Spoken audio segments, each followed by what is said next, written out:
PR নিয়ে আমরা এত টানাটানি কেন করি? আমরা একটা নির্বাচনের আগে আরেকটা নির্বাচন কেন দাবি করি? তো মানুষ পিপাসার্থ হয়ে আছে, 3টা নির্বাচনে ভোট দিতেই পারে। বিএনপি 31 দফা দিয়েছে, আমাদের তো মাত্র 1 দফা না, আমাদের বহু দফা, আমাদের 41 দফা, আরো 10 দফা বেশি। কিন্তু আমরা প্রাইমারিলি 10টা দফা লঞ্চিং করেছি। ইউরোপ সফরের পরে আমরা ফিরে গিয়ে সেই 10 দফা জনগণের সামনে আমরা তুলে ধরেছি। সেই 10 দফা আমরা ভেন্টিলেট করেও যাচ্ছি। বিএনপি যেগুলা করেছে সেগুলা সংস্কারের অনেক জায়গায় ছিল, আবার কিন্তু বিএনপি জায়গাগুলোতে কিছু কিছু জায়গায় তাদের অবস্থান পরিবর্তন করেছে। আপনি সচেতন সাংবাদিক সবাই জানেন, আমি এগুলো বলতে চাচ্ছি না। আমরা কিন্তু আমাদের অবস্থান পরিবর্তন করিনি, আমরা আমাদের অবস্থানে আছি।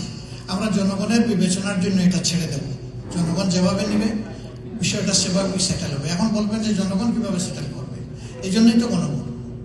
আর সেই গণভোটটা আমরা দাবি করেছি যে এটা অবশ্যই জাতীয় সংসদ নির্বাচনের আগে হতে হবে, যাতে জনগণ সঠিক সিদ্ধান্ত নিতে পারে।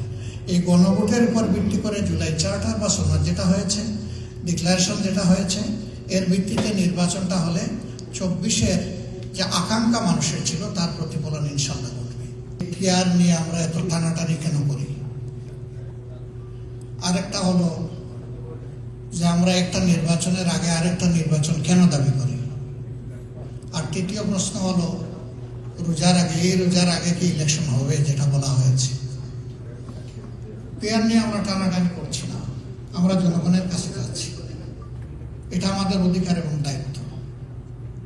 পিআর আমাদের দেশের জন্য অবশ্যই নতুন, কিন্তু বিশ্বের উন্নত 28টি দেশ ও 91টি দেশ এটা অনুসরণ করে।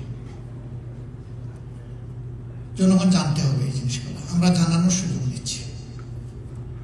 2 নম্বর হচ্ছে একটা নির্বাচনের আগে আরেকটা নির্বাচন, এটা খুবই যৌক্তিক। ওই দিন যদি নির্বাচন হয়, কিসের ভিত্তিতে নির্বাচন হচ্ছে জনগণ জানবে না। 2 নম্বর হলো তখন 2টা পেপার পাবে, ব্যালট পেপার। আমাদের দেশের মানুষ অত সচেতন নয়, একটা পকেটে ঢুকে আরেকটাতে সিল মেরে যেটাতে মার্কা দেখবে সে চলে আসবে। অথচ মানুষ পিপাসার্থ হয়ে আছে, 3টা নির্বাচনে ভোট দিতেই পারে। আমাদের তরুণ সমাজ তার জীবনের প্রথম ভোটটাও দেওয়ার সুযোগ পায়নি। আমরা চাচ্ছি এগুলাকে নির্বিঘ্ন করার জন্য। 3rd প্রশ্ন আপনার, যে এগুলার যদি মীমাংসা না হয় তাহলে নির্বাচন হবে কিনা।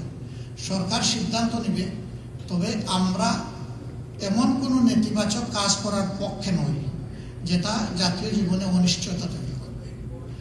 যে সেনাবাহিনীর কতিপয় অফিসার যারা গ্রেফতার হয়েছেন এবং কিছু দেশ ছেড়ে তারা চলেও গেছেন, এখন তাদের ব্যাপারে আমাদের দৃষ্টিভঙ্গি কি? শুধু তাদের ব্যাপারে না, যারা যে কোনো ধরনের ক্রাইম কমিট করবে, সকল পারপিট্রেটর, তাদের বিচারটা স্বচ্ছ হোক, ন্যায়সঙ্গত হোক, এবং সেই বিচারে যারা ভিকটিম ফ্যামিলি তারা তাদের ন্যায় বিচার পাক, এটা হচ্ছে আমাদের দাবি। এখন তিনি সেনাবাহিনীর সদস্য হতে পারেন, অন্য কেউ হতে পারেন, আলাদাভাবে সেনাবাহিনীর প্রতি আমাদের কোনো ব্যাপার নাই। আর এটা কোনো বাহিনীর ব্যাপারও না।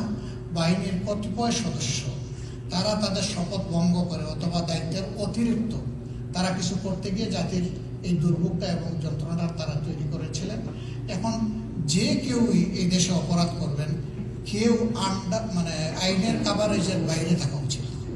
আর আমাদের পলিসি হচ্ছে, আমরা জানি না আল্লাহ তাআলা কাকে দেশ পরিচালনার দায়িত্ব দিবেন। আমাদের সমাজে যে বৈষম্যটা আছে, সরকারি চাকরিজীবী হইলে একটা, রানিং গভর্নমেন্টে থাকলে একটা, আমরা ইনশাল্লাহ এটা থাকবো না। রানিং গভর্নমেন্টের প্রেসিডেন্টও যদি বড় কোনো ক্রাইম করে ফেলেন, তাকেও প্রসিকিউট করা হবে ইনশাল্লাহ।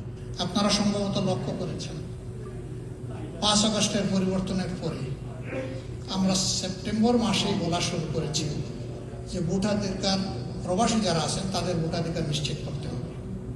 এবং এই নিয়ে কিন্তু আমরা দাবি দিবসও পালন করেছি, স্মারকলিপি দিয়েছি, নির্বাচন কমিশনের সাথে আমরা কথা বলেছি, প্রধান উপদেষ্টার সাথে সাক্ষাৎ করে এই দাবি তুলেছি।